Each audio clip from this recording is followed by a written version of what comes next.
Awebo, my friend. I hope you are well. Look out for global events in the last 24 hours. Explained in less than 3 minutes. The Islamic Revolutionary Guard Corps Navy and Aerospace Force launch retaliatory strikes against Bahrain and Kuwait, including the U.S. Navy's Fifth Fleet, in response to the U.S. CENTCOM strikes against Iran near the Strait of Hormuz, which were in response to the attack on the Singapore-flagged container ship Ever Lovely in the Strait. The U.S. Central Command conducts retaliatory strikes against Iranian military surveillance infrastructure, communication systems, air defense sites, drone storage facilities, and mine layer capabilities in response to attack on the Panama-flagged oil tanker M/T Kiku near the Strait of Hormuz, which carried more than 2 million barrels of crude oil. Secretary General of Hezbollah Naim Qassem rejects the framework agreement signed by Israel and Lebanon, which requires Hezbollah to disarm before an Israeli military withdrawal, and accuses the government of Lebanon of legitimizing the Israeli occupation. The confirmed toll of the June 24 earthquakes in Venezuela rises to over 1,400 fatalities. Additionally, the United Nations estimates that the earthquakes caused approximately $6.7 billion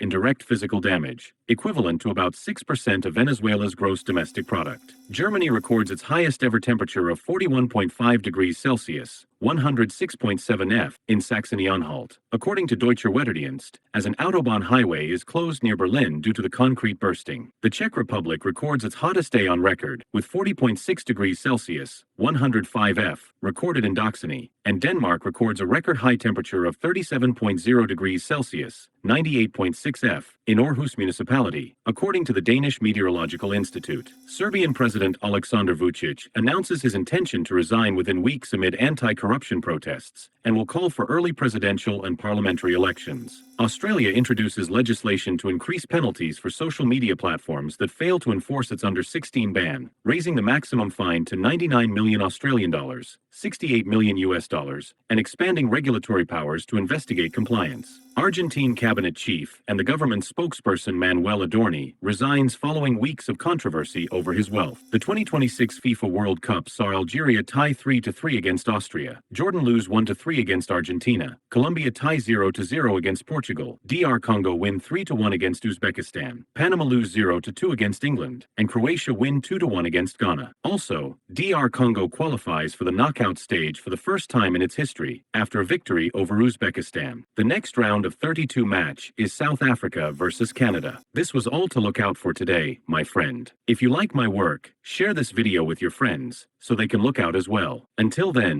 look out for tomorrow.